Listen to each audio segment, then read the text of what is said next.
Welcome to the latest edition of the 941 Sports Zone. I'm Spitz. Good to see that my partner is not in the portal, John Massoni. I'm a loyalist. It's hard for me to jump ship. I think I got to stay. So no portal for me. Speaking of, looks like DJ Lagway's headed to Baylor.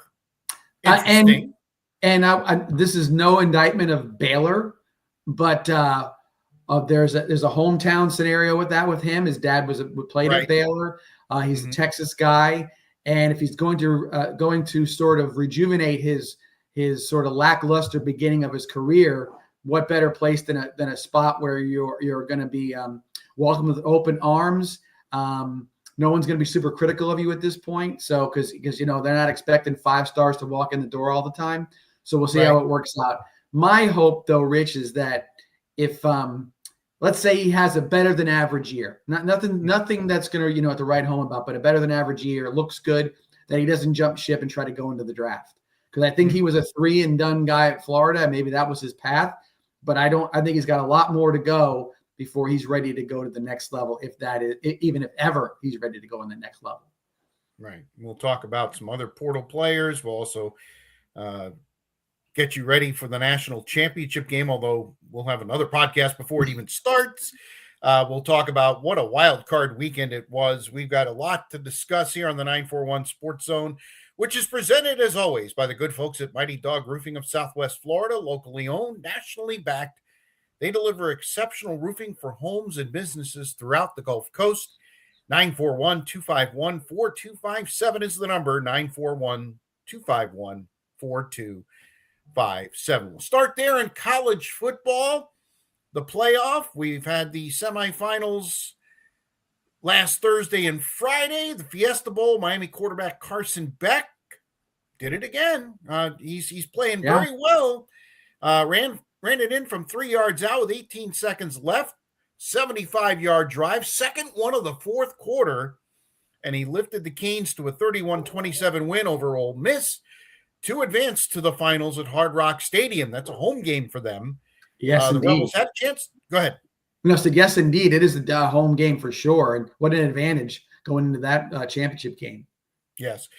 They will. The Rebels had a chance to win it, but their Hail Mary pass fell incomplete, despite obvious pass interference. Now, I was trying to remember the last time pass interference was called on a Hail Mary. And quite frankly, I know I'm getting older. I'm approaching 60 years old, but I can't remember the last time Hail Mary pass interference was called on a Hail Mary. But if it was ever going to be called, it would have been on that play. It was clear and obvious, but it's just not something that's going to be called. And I will say this too. I thought the throw was a little deep. It lent itself to maybe giving that look of they were both battling for the ball. If that ball would have been a little shorter and the grabbing and the clutching was going on there, you would have seen a more pronounced sort of scene or sort of look as the penalties would look a little more dramatic. I think the way the ball was in the back of the end zone, maybe not even catchable, might have lent to the flag staying in the pocket. Yeah. Well, again, Rebels did a fantastic job. They both teams went back and forth in the fourth quarter, each team scoring 2 touchdowns, but Miami basically had the ball last, although again, Ole Miss got it down to the 35, keeping in mind that pass interference would have only moved the ball up 15 yards and they would have had to try to score from the 20, but they would have had another chance. So exactly. Nonetheless, great season for the Rebels. Their quarterback is currently in a little bit of a legal battle. The NCAA did not grant him a 6th year. So now it appears that he's going to sue to try to get that 6th year. And of course, we're talking about Trinidad Chambliss. This COVID thing is going on and on and on and on.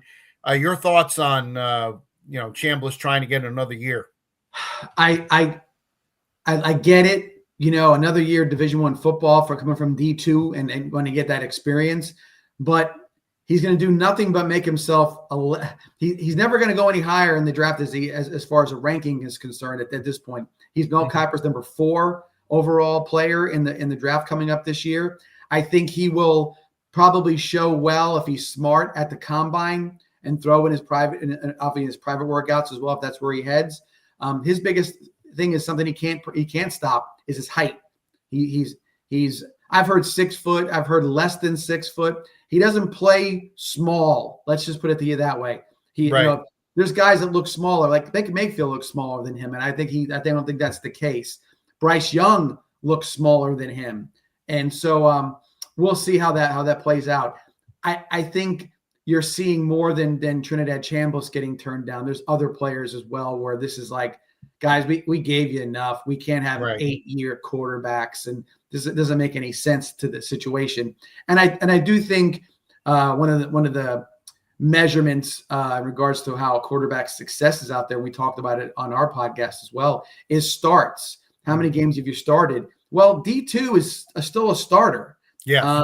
And you're playing for championships. And I can tell you there's probably no less butterflies in his stomach at Ferris State for the national championship as there was the other night. I think he probably felt the same way. So there's a been there, done that bit to his resume that I think qualifies him to be able to go in the draft and be a number 4 overall guy. All right, the other game, it wasn't much of a game. Miami's going to play Indiana, who scored on a pick 6 by D'Angelo Pons right off the bat. First play from scrimmage. Good on Oregon to get back. They went down the field, scored a touchdown, nice long drive. But after that, Indiana said, all right, we're done playing around. Scored the next 35 points. They led 35-7 at the half en route to a 56-22 win in the Peach Bowl over Oregon. Second straight year Oregon's been blown out of the playoffs. That's got to be a bit concerning if you're Dan Lanning and the Ducks. But the Indiana story continues. Fernando Mendoza, 5 touchdown passes, 3 incompletions. For the postseason, he has 8 touchdown passes and just 5 incompletions. I know they're not throwing the ball over the yard, John, but he is certainly making his stock rise even more. Week after week, down after down, however you want to put it, he has shown that he is a well-rounded number 1 draft pick in the draft guy coming out this year. 6'5", I didn't think he was that tall. Right. I heard 6'5", I was like, whoa, wait a second. He's definitely put on a lot of strength, weight, if you want to call it that. He looks the part. He can move, and I like how he runs. And I'm not a big quarterback running guy, but in this day and age, you got to get out of the pocket and make plays on some chances. And he makes plays. He plays smart. There's to me, everything you've seen it come out of his mouth has shown nothing but a high character, for him as well. So, I mean, that kid is showing up in 1 year and really proven himself to be Heisman Trophy worthy and number 1 overall pick worthy. And so I think, yes, Indiana, I kind of felt it in this Oregon game. I'm not, Oregon's style of play doesn't bode well in against some teams. Although the Big Ten overall is supposed to be a sort of 3 yards on a cloud of dust kind of conference. Right. Indiana has taken it to a different level by not only being strong along the line of scrimmage, but gosh, the guys that are run in the backfield and catching passes are physically prepared to play anybody. They can beat you physically. They can run with you. They can do it all. And I think we might have mentioned this last week, but I know I mentioned it with some beers with some people over the weekend. Fernando Mendoza, I mean, he is how do I put this properly to put it in the proper context? He's more than the whole package at this point. And I just think that he is is going to be hard to stop. I don't see anybody getting in his way at this point, even though he does have to go play Miami in Miami. Yeah. Interesting. The look ahead line on that game was 5.5. After the brutal beatdown, it went up to 7.5, and it's 8 as we speak here on Monday afternoon. And I think it's only going to go up. I know Miami's playing at home. I know Miami's done a tremendous job in the playoff especially defensively. Although Ole Miss definitely exposed them a little bit, and they also made them. They had a couple of really big drives. And once they got the plays over, 55, 60, it looked like Miami wore down a little bit. Well, Indiana has been averaging 68 plays a game so far, most of them on the ground. I would love to see a game here. And certainly Miami has done things that would make you believe that maybe defensively they'll be better than anybody else. But, I guess I'm finally going to drink the Kool-Aid and basically say, this is Indiana's title to lose. They have just played unbelievably well. I love the fact that John, the Peach Bowl, the dome there in Atlanta was like 85% Indiana fans. They're eating this up, and good on them. Yes. Celebrate when you get a chance. You don't miss it. Right. Following teams where you see championships, and I've seen people say, well, they're so good, they'll be back there again next time. Well, go every time if you can. Right. When it's that kind of a big deal. By the way, Rich, about 3 minutes ago, I was going to make a point, and I had a brain fart in the middle of what I was saying. Got tied up my words. What I wanted to say before about Indiana as well was that how good was James Madison 2 years ago? Yes. that they have basically half their roster is what's propelling Indiana to this spot.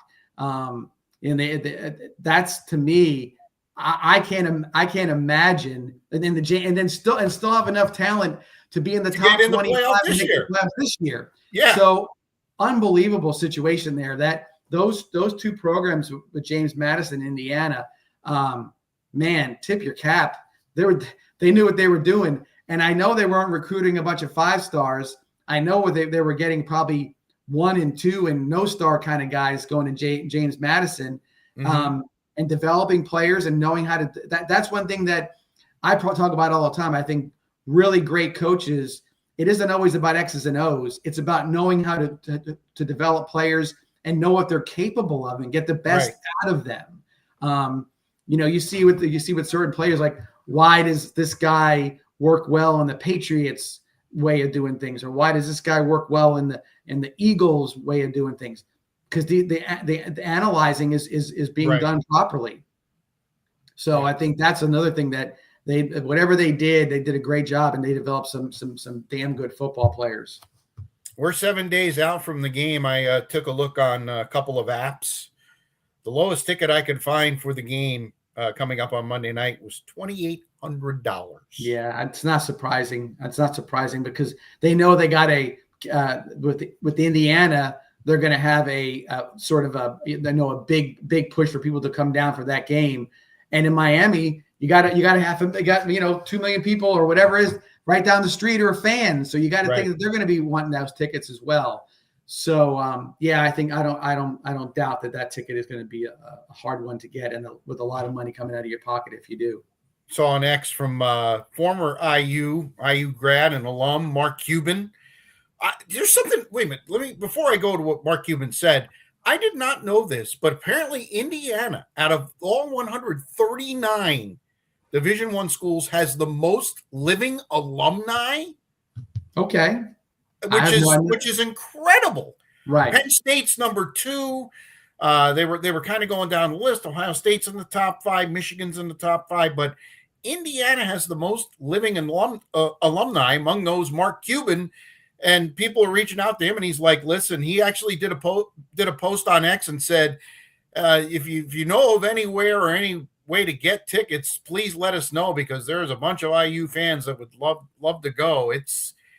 Boy, I tell you what, it's going to be a tough ticket. Yeah, there's no doubt about it.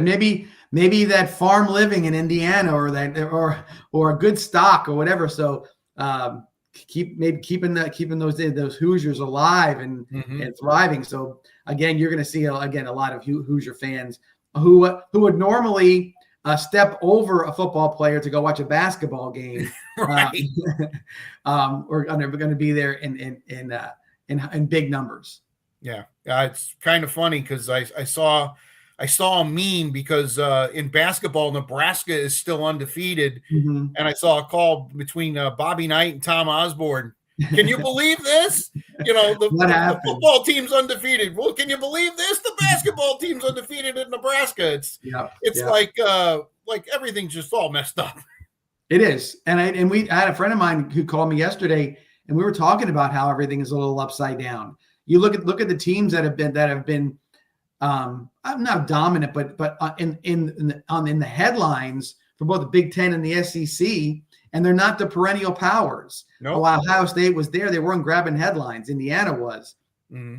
The two teams that made it to the Final Four from the Big Ten were Oregon, who really isn't the Big Ten. They're the Pac-12. Let's just put it to what it is, and Indiana, and then of course in the SEC, Ole Miss. They go the furthest in this situation, but Vanderbilt stole the headlines all year with their play. Alabama was like, they had an 8-game winning streak. Everybody's like, yeah, whatever. It was like they still lost to Florida State, so they're not relevant to us. Right. You watched Georgia struggle early on to win some games. If they would have lost, they could have been a 5-loss team as well. So perennial powers are not necessarily what the story's been this year. It's been about the up and comers, and maybe they're going to keep their place at the head of the table moving forward. We'll see how that goes, because the Cignetti is a great coach in Indiana. Ole Miss, maybe there's something a little different without Lane being there, but who knows? That momentum can carry you a long way. Yeah, no question about it. The Mighty Dog making an appearance outside the door there. Nonetheless, he wants to talk about Indiana football. That's what he wants to. Let's flip the script. Talk a little Oregon football. That's 2 straight years they've been blown out. Ohio State, remember, led 34-0 in the Rose Bowl early in the third quarter last year. You had talked a little bit about Dan Lanning, having SEC roots, and maybe he might want to come back to the conference. I don't know. Just listening to him talk, I don't know if they're what's the word I'm looking for? I don't know if he thinks he could finish the job. I mean, I know he thinks he can finish the job at Oregon, but these 2 losses kind of shed a little bit of a shadow on the program. Well, I like Oregon. I think they're a fun team to watch. Mm-hmm. I think that they get their fair share of highly recruited guys. They put linemen in. They put linemen, defensive linemen. But there's something about sort of cutting that groove, if you want to call it, into your soul, where you as a football team, where he's sometimes it's hard to convince the culture at Oregon that this is more important than other things. Not to say that, but you see it certain programs, and I don't know if they live and die by it. And how do you convey that to your athletes when you're only seeing them so many hours in the day, and they're wandering around campus, and there's other things you're about, or you're distracted, or whatever it may be. Maybe the West Coast isn't as feverish in as far as you're coming up through the ranks in LA or in about by San Francisco with some of these bigger programs. Maybe they don't look at college football as anything more than a stepping stone to the NFL. Maybe hanging a banner doesn't mean as much to them as it does maybe in other places like the Big Ten or the SEC. I don't know, but there's definitely something that they get to a point where it just looks like they don't have that little extra, want to in some of those things. And I'm maybe making a lot out of nothing. Maybe Oregon comes out next year and they look great. Dante Moore comes back and he looks like he's a world beater next year. He doesn't go into the draft this year. Who knows?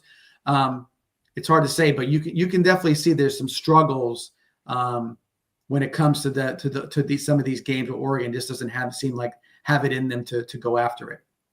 It's interesting you mentioned Dante Moore. I saw a couple of pieces, one by, I think it was Kurt Warner, the other one by, I think it was Kirk Herbstreit. Both would tell him to go into the NFL, go now, for a couple of reasons. They Garrett Nussmeier was the example that they were using. Nussmeier came back this year, and his draft stock probably plummeted. In addition to the fact that LSU was non-competitive, because a lot of these guys say, "I want to come back. I want to try to finish the deal, get the natty." But with being such a weak quarterback class, both said that that's why they would tell him to actually come out this year. Your thoughts?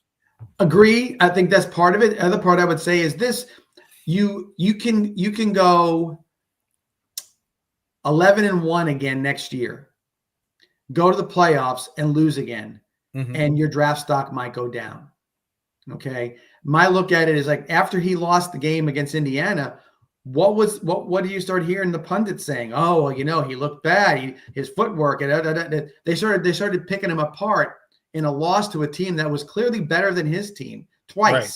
So, I mean, and he won all the rest of the games. So he's going to be nothing but nitpicked. Okay. Nothing. He's going to come out if he stays at Oregon, he's going to come out as the number 1 overall pick, starting the season off, and all he can do is go down. It puts pressure on you. There's a lot to be said there. Now, if he comes out, he's still going to have pressure if he goes to whatever team he would go to, but he's not going to have this year's worth of criticism on every last thing that he does. Now, one of the things I'd say about him too, if he comes out this year, he's going to be 20. And look how long it took Sam Darnold to get over being 20, where he was seeing ghosts on the Jets sidelines. Right. And he went back and forth, and now he's the quarterback for 2 13-win teams, right? And now he looks like, why wouldn't you want Sam Darnold? Well, 9 years ago, he wasn't the guy. He was the number 1 pick, right, but he wasn't the guy. And so I think Dante Moore has got the same situation ahead of him. He needs the Aaron Rodgers / Jordan Love effect, where maybe he gets to sit on the bench for a little while, watching someone else run the show and getting his feet underneath him. Plus, I know he's 6'3", but he looks like 6'3", $105. He don't look 6'3", 200. He looks like he's one hit away from being in the emergency room. So I would say he needs to grow a little as well. But yeah, I mean, I get it.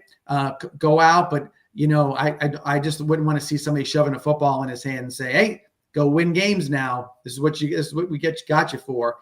That's a failure. The best quarterbacks, that are out there right now have very rarely have they all been thrown into the mix without some sort of tutelage or watching moments. Pat Mahomes being the one that always pops off the page to me. What a year and a couple of games in, and he was starting, but he didn't come out as the starter, and they all knew he was going to be the starter as soon as they saw him in practice. Right. All right, so there it is, college football national championship again, Monday night, the 19th. Miami at home, an 8-point dog to Indiana. The 941 Sports Zone brought to you by Mighty Dog Roofing of Southwest Florida. You heard them a little earlier, 941-251-4257. Locally owned, nationally backed. They deliver exceptional roofing for homes and businesses throughout the Gulf Coast. NFL Wild Card Weekend, aptly named, some wild games.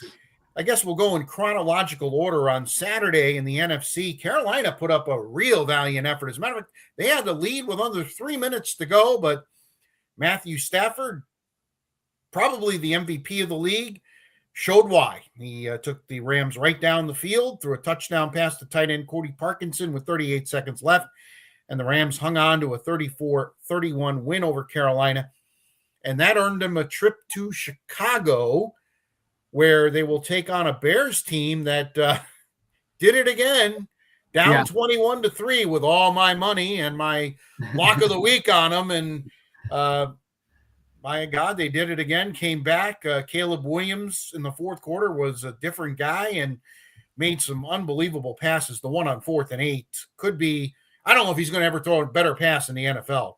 No, that's like hitting a fadeaway from mid-court. Yeah. With the guy with his hand in your face. he hit that shot and hit that and dropped it right in there. Yeah, guys in front and behind him. I mean, he literally dropped it in the bucket 40 yards downfield.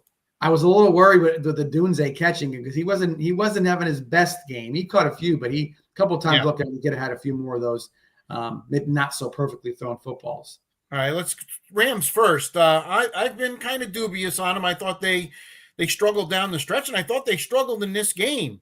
They're still the Super Bowl favorite, or at least one of the two, along with Seattle. To me, they're going to really have to button it up. 31 points to Carolina, and Carolina, didn't do anything special. I mean, they did have the one return, but, the Rams have got to play better defensively.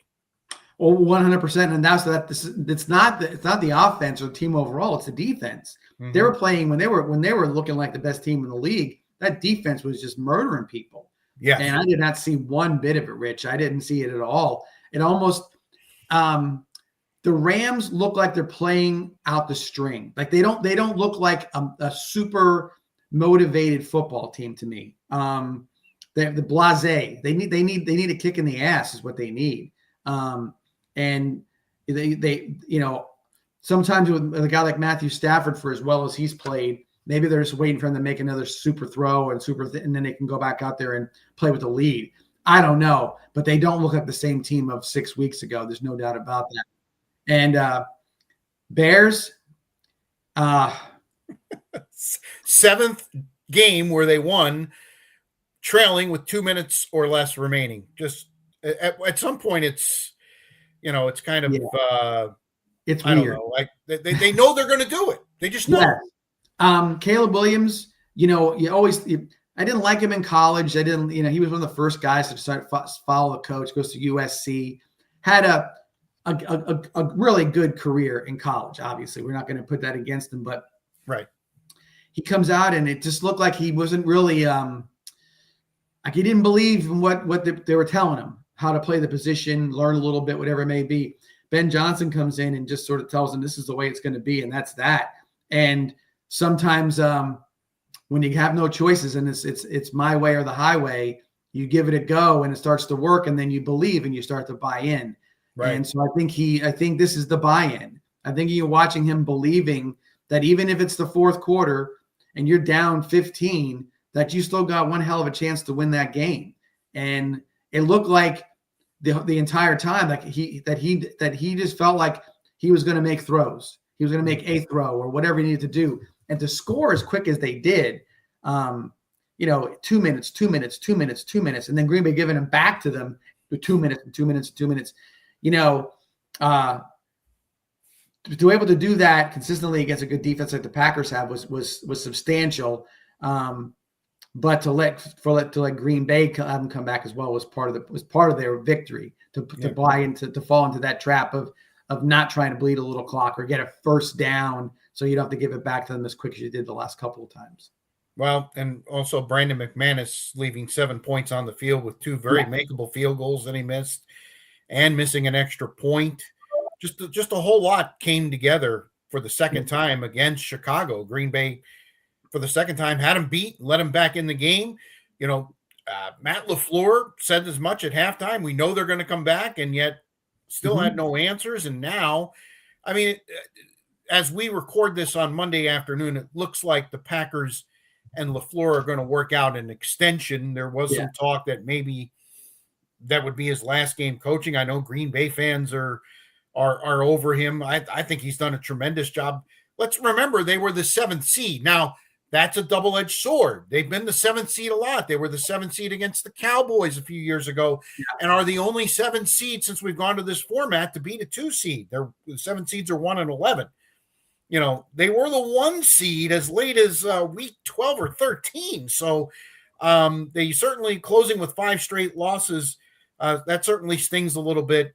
But, looking from afar at 35,000 feet, I think Matt LaFleur is doing a great job. You lose a guy like Micah Parsons, that's impossible to replace. You went out to get him, and you paid a lot to get him. And the fact that he didn't finish, Jordan Love can't. I mean, a lot of people are blaming him for kind of getting conservative, and they blame LaFleur as well. 4 touchdown passes, no interceptions. Can't lay that at his feet. No, and I will say this to you. I just overall, if you want to get rid of Matt LaFleur, step in my shoes or Richie's shoes and see what if you wouldn't mind him being your head coach. Okay. Maybe everybody's getting a little drunk on the fact that John Harbaugh is out there and they want to get him, and they're thinking Mike Tomlin might be coming soon. Look, talk to their fan bases about theirs 2 coaches. They'll tell you the same thing. He's washed up. He don't like Lamar, blah, blah, blah. Tomlin's been around too long. Look, playoffs are there. You got a quarterback. How long has Love been a starter? This is his 3rd year? 3rd or 4th. Yeah. Okay. So still young, still very young. Still young. You've got a stable of wide receivers, young wide receivers. Yep. Got a good tight end. The defensive, good offensive line. Josh Jacobs is a workhorse. Mm-hmm. He reminds me of Frank Gore, that guy that just runs and still can still get you a 50-yarder if you need one, and he can get you the 1-inch one if you need it as well. They're set up to be good. Hey, they got caught in the undertow. I will say this: trying to settle for field goals in 10-degree weather in the wind in Chicago. It's called the Windy City for a reason. Okay. Yeah. And you try to, that's a lot of pressure. That football, man, how shiny does that football look in these cold games? And know what that means? It's slick. It's hard as a rock. So you can't look and say that a field goal is a foregone conclusion. That's not in those conditions at night in that stadium. No way, no how. So I will say that, yes, maybe a bit too conservative, maybe a touchdown on the board instead of kicking a field goal would have been better. But again, it wasn't one side of the ball. It was a total team failure in my opinion. And I don't know if the coach should take that much of the blame in that situation. Now, like I said, I think cooler heads are prevailing now, and I think, again, we could come back next week and he could be on the market. But all indications point towards the Packers and he working out some sort of extension. So an interesting thing, and this is going to come up a little later on in the show. Yeah. Both these teams played on Saturday, and yet they're going to play on Sunday, which makes absolutely no sense. You got San Francisco, and we'll get into them in just a second, playing on a very short week. You got Buffalo playing on a short week.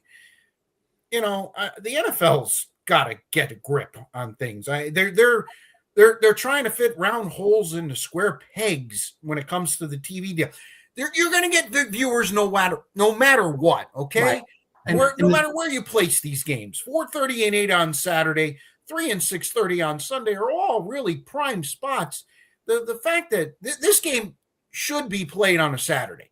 Well, this is almost my what's bugging me today. It is how much, not so much this, but how much the TV contracts in both pro football and college football dictate a lot of what happens in regards to, like I said, games, scheduling, you name it. The narratives that are out there are created by the networks. I mean, ESPN, they can't get enough programs and shows and pundits and analysts, you name it, to have to talk about the same thing over and over again.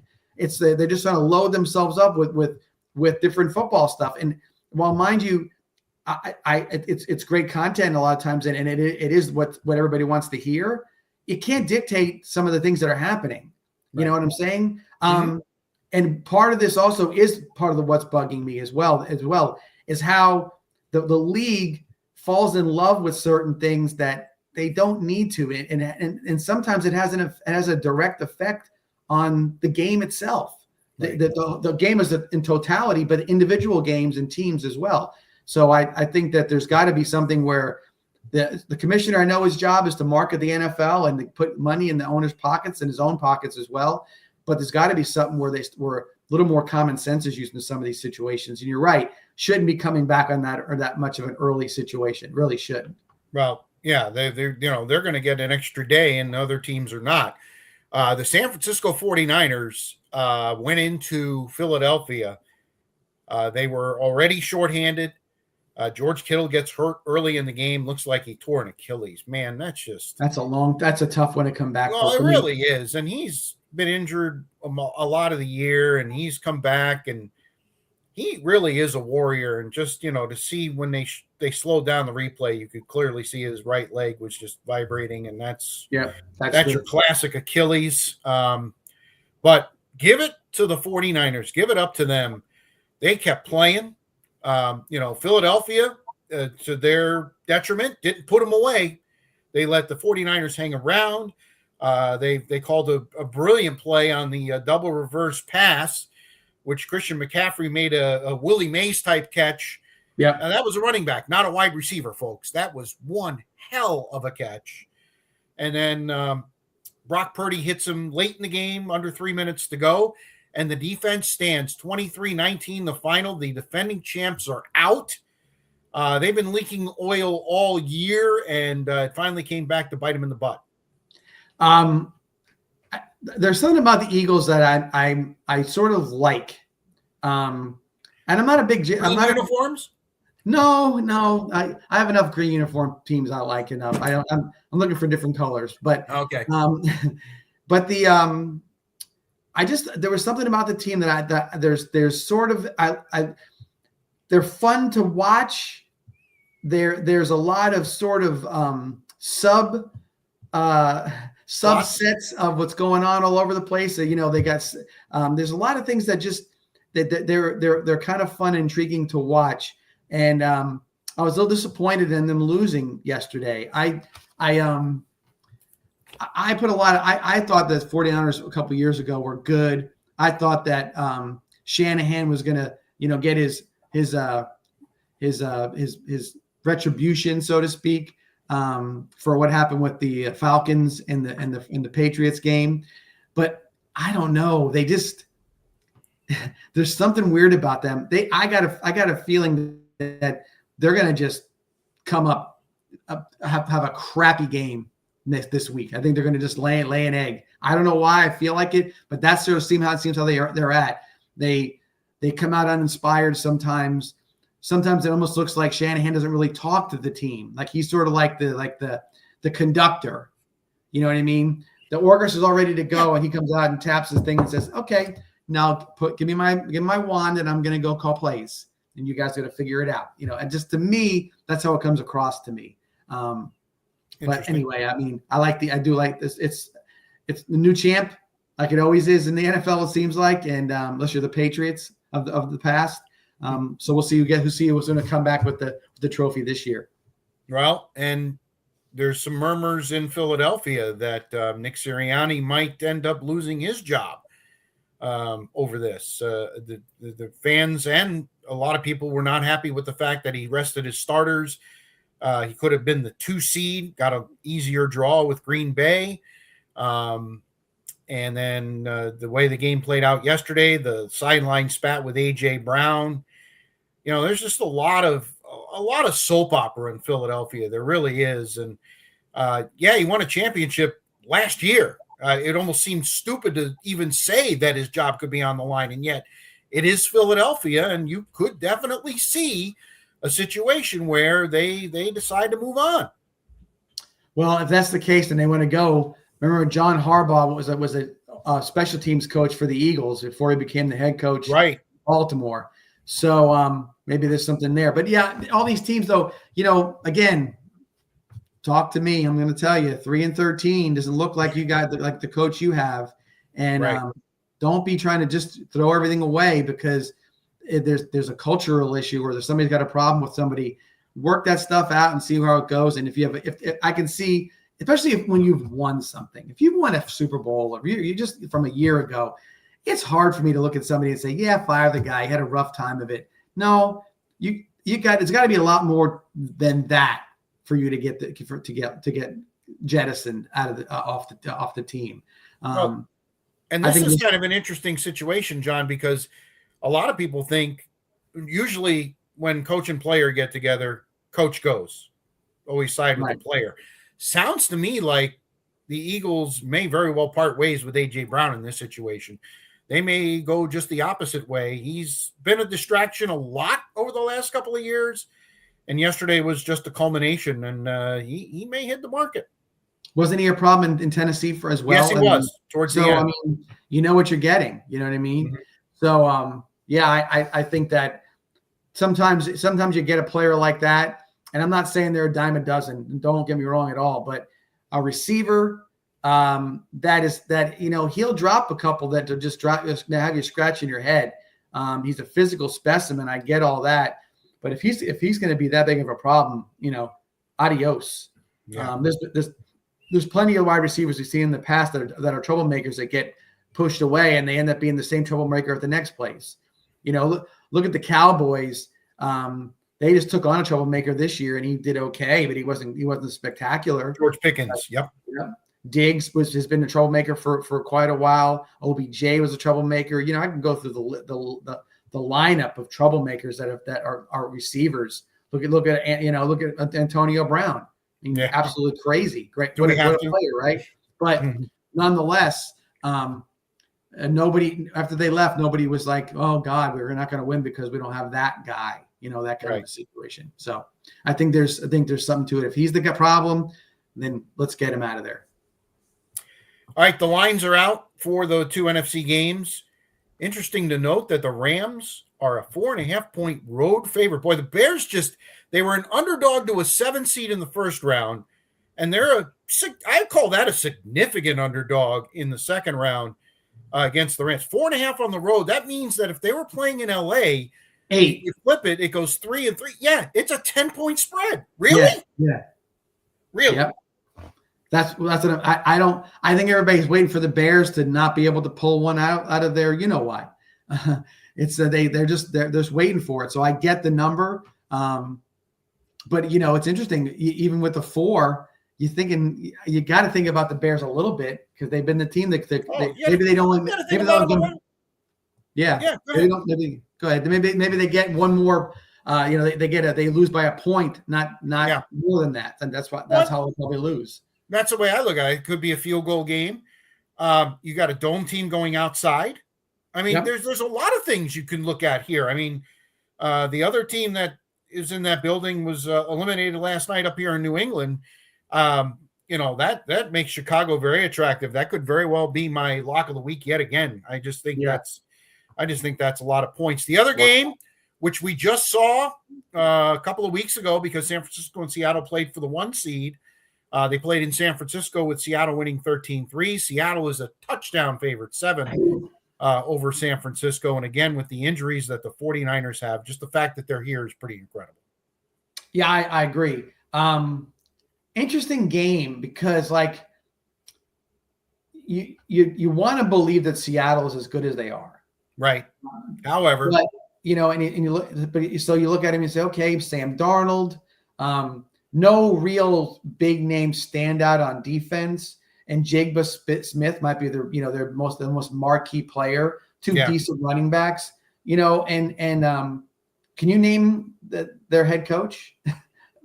He's Mike McDonald, right? But I know that, I know what you're saying. Most people he's not a name. No, he's not the guy that you would say, oh yeah, that guy. You normally know the guy, or feels like you should know the guy who's got the team with the number 1 seed. So I find this a very, very interesting game because I don't believe in the 49ers right now. Mm-hmm. And them going to Seattle doesn't mean it's going to be a cakewalk. I just don't believe that they've got the whole thing down. I think there's too many things. There's too many injuries for them. I think there's too much to overcome. And I think Seattle will prevail in this game. Yeah. The question is do they cover the 7? Division games always seem to be close. They really do. And by the way, let's tip our cap to the NFC West. They've been talked about as being the best division in football. 4 teams left in the NFC. Yeah. 3 of them and Chicago. Yeah, not bad. Let's go over to the AFC where your favorite player did it yet again. Josh Allen accounted for all 3 of Buffalo's touchdowns. He scored with just about a minute left on a tush-push laydown, if you will. Play before that, tush-push for 10 yards. since when can you carry players? Well, Rich, that play. I'm not going to answer that question because that's coming later. Okay. All right. Got it. Anyway, nonetheless, great back and forth game. Jacksonville, they played their heart out, but again, you're going to talk a first-year coach, 7-3 in the second quarter. You have a chance to go up a touchdown. It's 4th and 2. It's a chip shot field goal. You got the best field goal kicker in the game, and you're going for it? Really? Yeah. Oh, by the way, how many did you lose by? 3. I'll say this till forever. Don't chase points early. Right. You don't do it. You just don't. It every single time. I can see somebody chase points, and then a quarter later, you're like, here we go. They could have used those 3 right now. Then how can you chase points in a situation, come up empty, and then later on in the game, it totally changes everything. It sure does. It's ridiculous. It's really stupid. I just don't. Yeah. I don't get it for nothing. I don't understand that. And listen, Liam Cohen's not alone. He's not alone. Jim Harbaugh did it in the game we'll talk about in a little bit. He did the same thing. Had a chance to tie the game early. Instead, he wanted to go. I don't understand when the field goal. First of all, kickers are as good as they've ever been. It's right. Like automatic for inside of 50, and for some guys, inside of 60. They played in the best weather they could possibly play in January. Yeah. They're in Jacksonville. It was 65 degrees out. Couldn't have been any better. Look, no wind. I mean, he had, I know that nice reporter in the post-game press conference told him that it was great. Everybody's happy for him, and he got a nice big smile out of it. You know what I would have asked him too? I would have asked Liam Cohen, when you had the ball and you were going to go, it was 4th down. You couldn't get a playoff on 4th down, so you spent a timeout to make sure that 4th and 11 play, whatever it was the best 4th and 11 play you're going to have. Right. Knowing full well that the odds of that making a touchdown or whatever it may be, where we're going to be very, very minimal. Mm-hmm. Call the damn play, get your act together, don't stumble through your notes, and call the play. Because even if you didn't make the play, you had 3 timeouts left over. You would have got the ball back with about 25 seconds or 30 seconds. You still had a chance. Right. But you called, and I couldn't believe it. Of course, I mean, again, Tony Romo was like, oh, they need to call timeout here to get the right play. Hey, dumbass. Don't you see the fact that you have three timeouts? Why waste a timeout?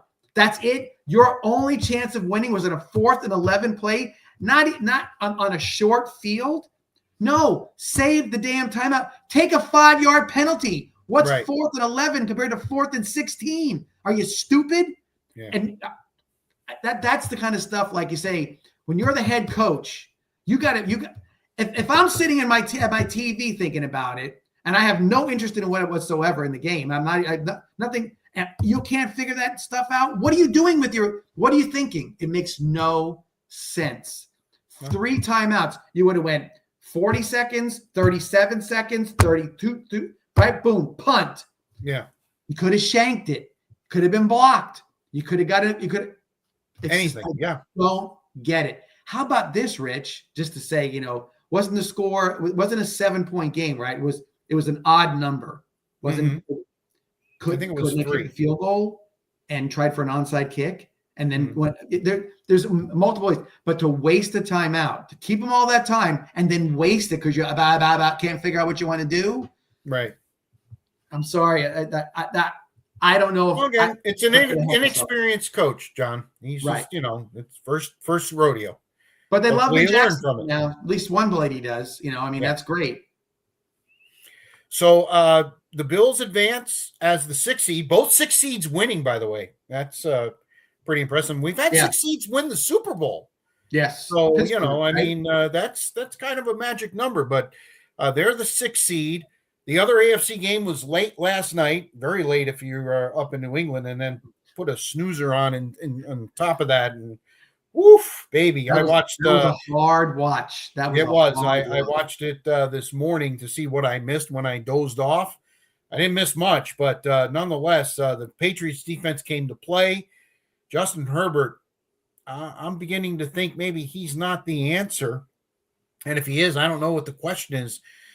for the Chargers, but he didn't play well, took full responsibility, and that's fantastic. But anybody who two eyes could see that. 16-3 to final. New England moves on as the 2 seed. They're going to play at home. Mike Vrabel and the magic carpet ride continues. Drake May, who was nearly 78% in the regular season, certainly did not have that percentage.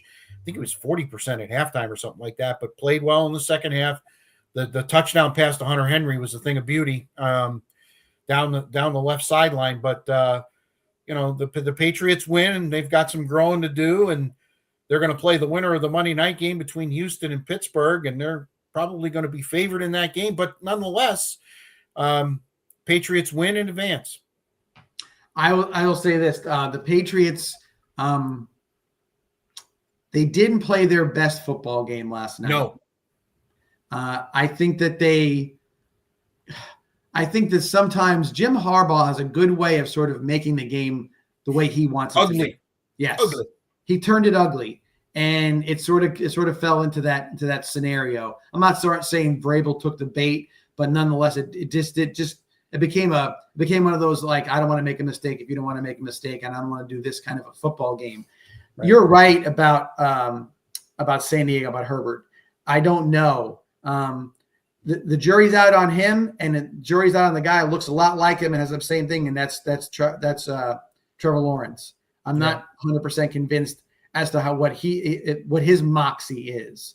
You watch him play, he's athletic. They both of them are athletic. Very athletic. It seems to be there's just a little bit of something that's just not quite there. They'll make a throw, you're like, wow, that's the first interception go back to the Buffalo game. The first interception by Trevor Lawrence. You're like, what in the world are you looking at, dude?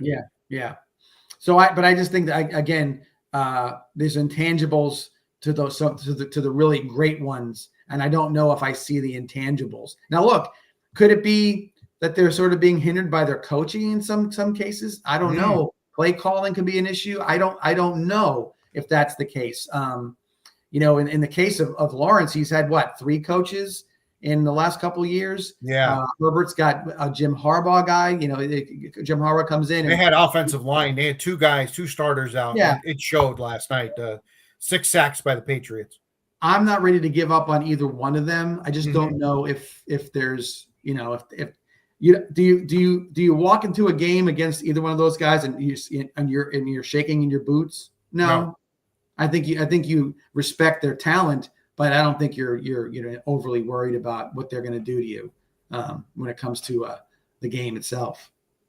All right. So New England, again, will play the winner of the Monday night game between Houston and Pittsburgh. They played Pittsburgh early in the season, week 3, and turned the ball over 5 times in a 21-14 loss. They didn't lose for a long time after that.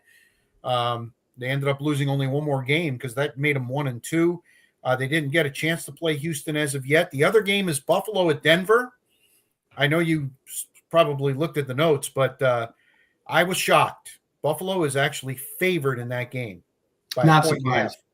Not surprised. Yeah. Okay. No, because everybody gushes over Josh Allen. Except you.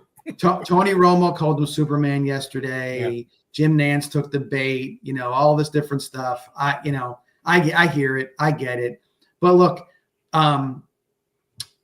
Josh Allen is a good football player. He's a great football player for that matter. But his weakness right now is Sean McDermott. And so if you're going to give me Sean McDermott versus Sean Payton, I'm taking Sean Payton all day. Okay. If you're going to tell me that you got to depend on a Bosa to be the guy rushing you when a Bosa only can play 4 plays a game because they're made of balsa wood, and so you're looking at that's where the pressure is going to come. Look, he's going to call plays. They're going to give Bo Nix a chance to do well. He's not going to do a lot of that, a lot of stuff to make it bad for him, so to speak. I think the overall team, Denver, is better. They're across the board. There's consistency. There's all they.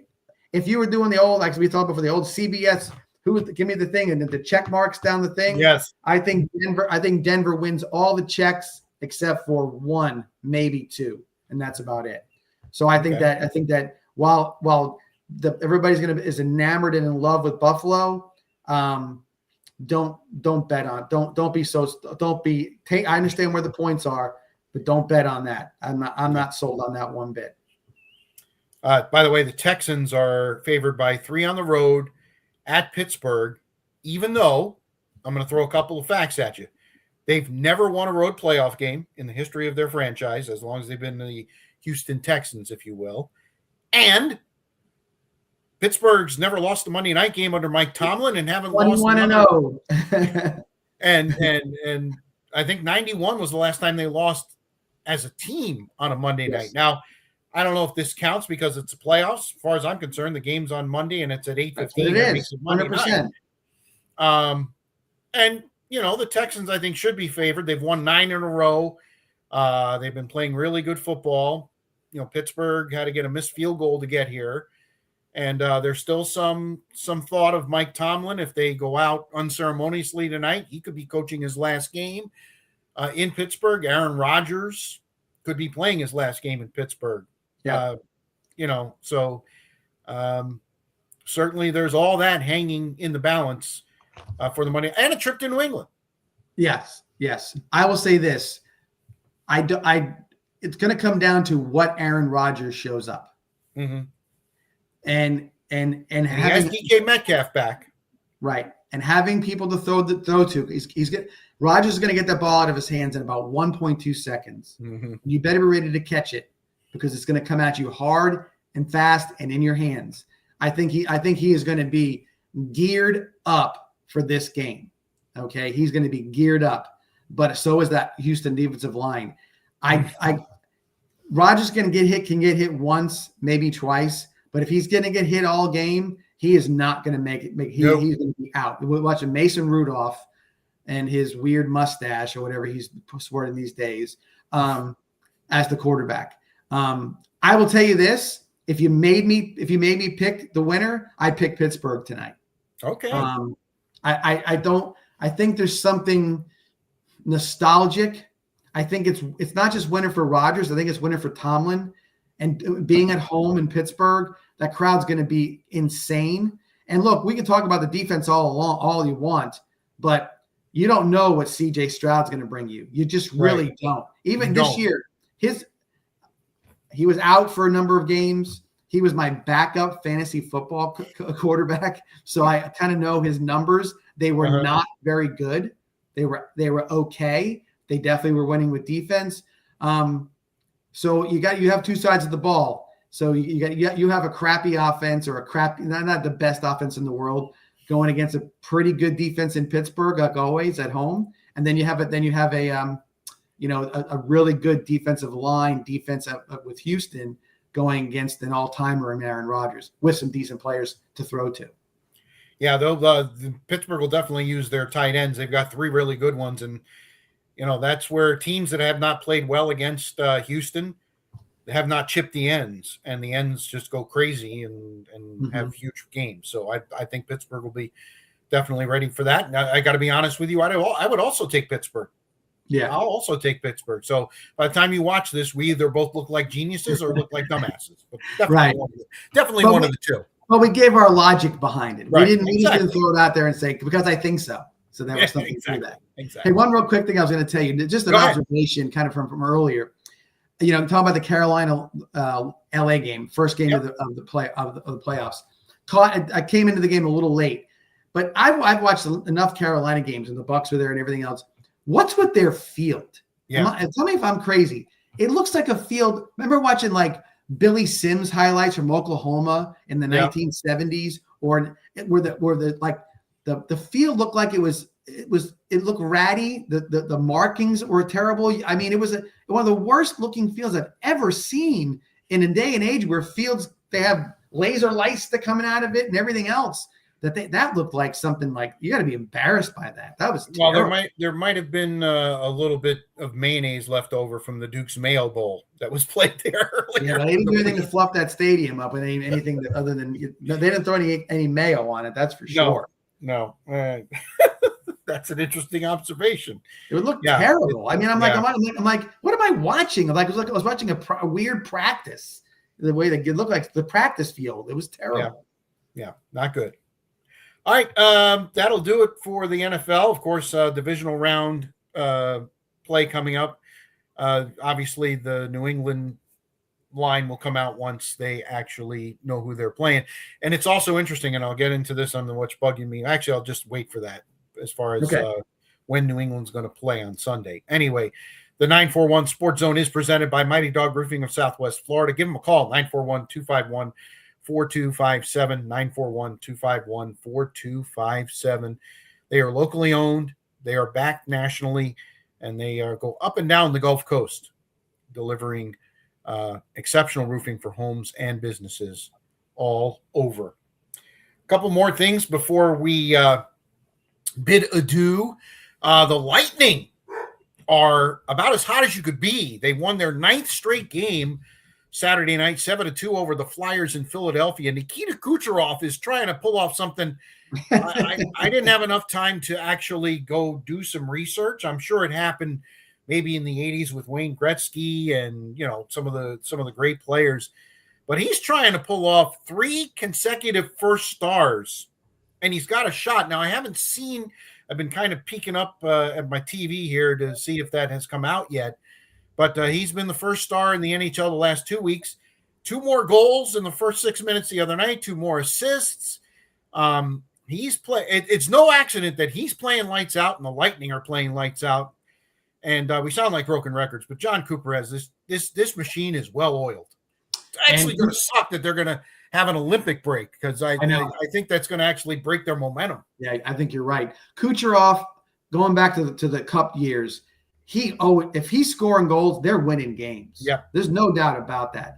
The one thing about Kucherov that you always get a little bit not frustrated with him, but he'll get too much with stick handling, too much. Yes, it's very frustrating as a Lightning fan, John. It's very frustrating because he's better than that. But again, it's like but you take the good with the bad. There's always going to be the guy with it's the same way with a guy in basketball. Hey man, hit the jumper. Don't try to go to into the lane with guys that are 8 feet tall. Do what you get a little frustrated with some of those players, but they are fearless. And they know that they can, that one extra pass might even be an easier goal than you could have thought you were going to have. They see everything on the ice, or he does at least, and they make great players with them. And Cooper's done a great job putting the right guys around him on his line, and that's a really good thing that he does all the time. Yes. If Gage Goncalves is going to start scoring goals, he had 2 in the last game. This team's going to be hard to beat. They had a couple of breakaway goals. Hagel had one off a great pass from Kucherov. They are just playing incredible complementary hockey. Vasilevsky's being Vasilevsky, and even their backup goalie has been doing extremely well. And they're going to have to use him here because they're a weird scheduling anomaly in the NHL. They played Philadelphia on Saturday in Philly.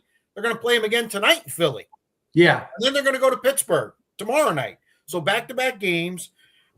And then they're going to play at St. Louis on Friday and at Dallas on Sunday. So this could be a little bit of a road trip, but it's off to a good start. They only play 4 home games in the month of January, and they've already played 2 of them. So this is definitely a tough part of the schedule, but so far so good. I would tell you this: you never want a team to lose games, but sometimes in the context of going towards the playoffs, it's not the worst thing in the world to kind of get a correction or somebody saying somebody gets you a little a weakness is shown or something a little shown. Because what happens, you start thinking about the consecutive winning streak or whatever it may be, as opposed to going out there and playing your best game. And I hate to see that happen going into the playoffs. Not that I want to see them lose or not get the top seed or whatever it may be, but I like this. It wouldn't bother me if they came out of this road trip, 500, 3-3 or whatever it comes to be. That would be a win in my opinion. All right, a couple other things before we get to the locks of the week and who's bugging me. Interesting word coming out of the PGA. Brooks Koepka looks like he's going to return. And there's actually a couple other players that are going to be given the opportunity to return as well, John. And I know two of them are Bryson DeChambeau and Jon Rahm. Rahm has just looked like the most miserable golfer in the world since he went to LIV. I would be shocked if he doesn't take the opportunity to come back. They would get a special exemption. They would not be penalized. As a matter of fact, I just saw something on the crawl. Apparently, Koepka is going to actually start at the Farmers. So he's already got a tournament figured out where he's going to head back to the PGA Tour. I know you're an avid golf fan and you're an avid golfer, so give me your thoughts on what's going on here. I love it. I've been anti-LIV since the second it came out. I thought that they were what bothered me. There's certain guys that you knew that would be they're going to go there because they're just not the most motivated individuals on the golf course. Dustin Johnson being the one guy I always use as my example. But to see some of the guys who went and took the money, who were nothing but about winning majors and championships and playing in the biggest spotlights possible with Koepka, with Rahm, and with DeChambeau, it was almost like if Jon Rahm could have his 50-year-old self look at him when he went to LIV, he would look at him with disdain and shake his head at him and say, "Do you know what you're doing? Do you know that $150 million is going to be chump change down the road for not that, but you're going to make that money. And in the prime of your career, you're going to go play golf for beers because that's what you were doing." Okay. And the chance to be, over the top. And then of course, I'm going to be a champion on the LIV tour. No, you became an obscurity. Let's see what Jon Rahm is doing when he's 9 over on this tournament. And he's going to go back and play a scramble in Australia next week, that kind of a thing. So I think it's great. I want to see LIV go right in the toilet. That's as far as I'm concerned. It should have been a place where the 42-year-old golfer who's at the end of his string, who doesn't care signing autographs or who wants to do some things, that they could have had a tour before the tour for the guys who are competing with the Corn Ferry Tour or something along those lines for older guys. That's what I would have could have seen it doing at its best. And the failure of it, if this is what it's coming down to, makes me smile. The other player, by the way, is Cameron Smith. And another dumbass because he wins a major and he runs out of there and hasn't done anything since then.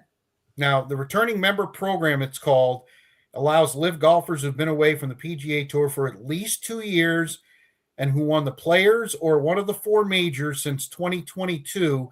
They can return. Now, they'll have severe financial penalties. Right. Which, they can just go to the bank account and grab it or whatever.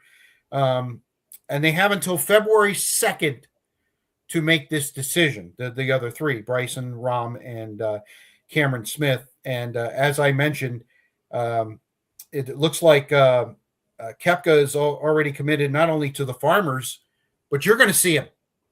Oh, I'm not going Waste Management Phoenix Open. I'm not going. Oh, you're not going this year? No. What? Yeah, I just there's too many things right now in my orbit that causing me I got you. a little. I will if things were a little more steady and stable with some things, I would be on my way. Yeah. But I also will tell you this: me not going has created more of a buzz with my friend group that go with me. They're like, "Why are you not going?" And so now they're like, "Oh, I'm going next year." I'm like, "All right, that sounds great. If this can shake the cage a little bit and get 5 of you to join me again, that would be fantastic." Oh, that's a shame. I thought you want to shake Brooks's hand. Listen, I nothing better than and everybody loves Saturday, and Saturday is an interesting thing. nothing better than Friday afternoon at Waste Management. That's the time because everything you want to see, you can see. Every player is still in the field. Right. You can walk in and out of 16 all day and see anything you want to see, and it's fun. Friday is one heck of a good time at Waste. All right, let's go to the locks of the week. We both won, as we mentioned earlier. I took the Bears as a home dog. I'm now 9-7. John, nice record, 10-6. After Indiana took you to the finish line. Respectable now. Something a little respectable. Well, it's not only respectable. You're covering the juice as That's well. What I mean. You got to win 55% to cover the juice. I'm going to stick with the Bears. I don't think 4.5 is too many. And to me, I think this is a field goal game either way. I certainly wouldn't put it past the Bears to win this game. Again, I don't think the Rams are playing, their best football right now. So I'm going to take Chicago on the lock of the week. How about you? I am going to take the Denver Broncos. Oh, taking the 1.5. 1.5. I'm taking the points. A home dog. Yes. So we're both taking home dogs. And so for me, going back to the Sean Payton versus Sean McDermott and everything else, Mile High, if it's even called Mile High Stadium anymore, Mile High. It's the Invesco Field at Mile High. Yes, sir. Is very tough to play.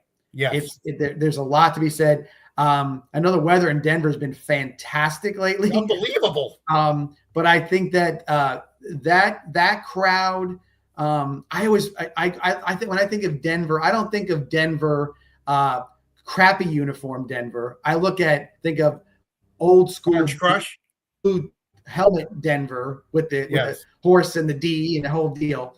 And those crowds, they were rowdy. That was one of the best, home field advantages of me growing up was seeing Denver in those old days. So I like Denver, and I think Buffalo is sort of, it was Jacksonville, and Jacksonville doesn't have their stadium, they looked like they did a good job there, but it wasn't. I don't think Buffalo walked into Jacksonville and thought a second they were going to lose. I think going to Denver and seeing the coach and seeing how that place is going to have a little effect on them. So I take Denver and I'll give me the points. Yeah, give you 1.5. All right. So locks of the week, home dogs, can't go wrong, in my opinion. Anyway, all right, it's time for what's bugging me. I'm going to lead off. Go. Okay. And I kind of alluded to it earlier. The NFL is acting like, the strategic placement of the games that some people are going to watch and other people aren't. Seriously. So again, all they talk about, player safety. We've got to make sure that the players are safe. So in the bastion of player safety, and I know that's not the right word, I apologize, but in the player safety realm, so we have a Monday night game, which we've had for 4 years now, a Monday night game, which means that team coming out of that game is automatically going to play on Sunday, but they're always going to be on a short week, always. And whether Houston wins or Pittsburgh wins, they're going to be on a short week. And it's always a 4-5 matchup. So you're always going to be on the road. 99% of the time. If you can get two of the underdogs to win, you might get a home game. But in all likelihood, you're going to be on the road. And in this instance, if Houston or Pittsburgh wins, they got to go to New England. Right. Now, they haven't announced the times yet because of this particular game. Because on Sunday, the Patriots are going to play one of the games. If it's Houston, it appears that the league is going to put it in the 3 o'clock time slot, and then they're going to put the other Sunday game at 6:30. Okay, which would be the LA Rams in Chicago. So they would go from playing on Saturday, which means they should both be playing on Saturday again. It makes sense. Perfect rest, 1 week. Nope, because we want to go ahead and put our best ratings, LA and Chicago, we're going to put it at 6:30 on Sunday. Unless Pittsburgh wins and plays New England, then that's a really attractive matchup there. Two rabid fan bases. Everybody either loves or hates both teams. So we're going to throw that game into the 6:30 slot. Right. Patriots already got screwed last night being in the 8 o'clock slot. I mean, you could have got into that game for under $100 by kickoff. It's tough. Playoff game in New England. Mm-hmm. Seriously? Yeah. And then you're gonna put the LA Chicago game at the. I don't understand. The 1 seeds, they could be wherever. They're 2 weeks off. You can put them on Saturday. You can put them on Sunday. Well, they've decided to put them on Saturday, but again, San Francisco gets screwed. They play the short week, and Buffalo gets screwed. They get the short week. I don't understand. They do too much of this crap. And again, what's the difference going to be, John?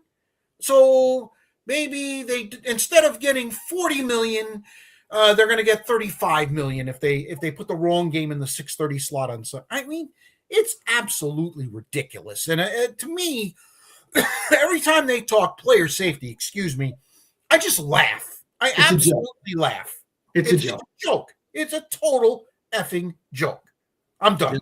That's it. No, you're right. You're 100% right. I totally agree.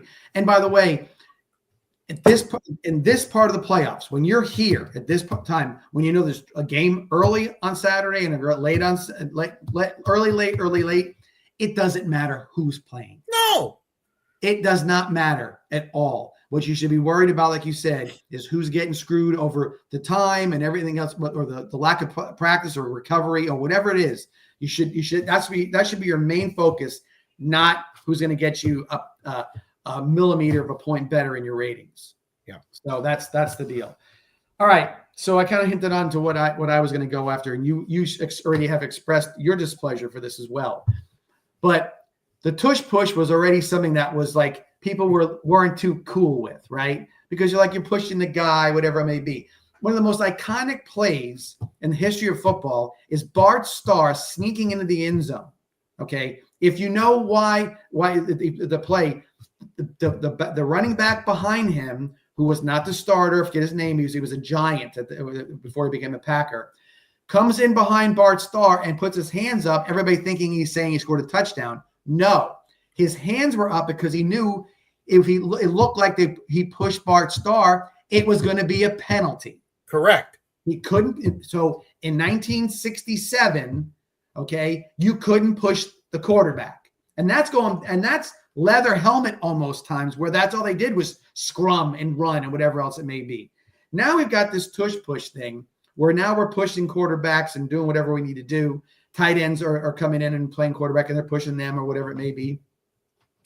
And mind you, when you're doing it and it's a quarterback sneak or whatever, I understand a little bit, but I don't like it at all. It's got to be ruled out. There's no way that there's anything that's right about it, and they're going to be fortunate to come away from them not having injuries, neck injury or some injury from that particular situation. However, Josh Allen and the Buffalo Bills have found a way to make it entirely over the top stupid. Okay. And it's not legal, folks. Listen to him. Right. Here we go. So now he doesn't even try to go do a quarterback sneak. He stays up high, rides on their back, and then while the play is there, linemen come up and pick him up.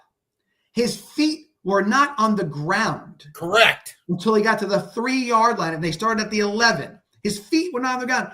And Tony Romo is screaming his fool head off, "Look at Superman. He's carrying the pile." No, he's not. The pile is carrying him. I want to know this. I got something, Rich. I took notes down for a second. Okay. All right. So look, I said, what is the play call in the huddle that they could possibly call when Josh Allen's going to call? Because this is a play. This is not spontaneity or happens once. It happens almost every time he does it.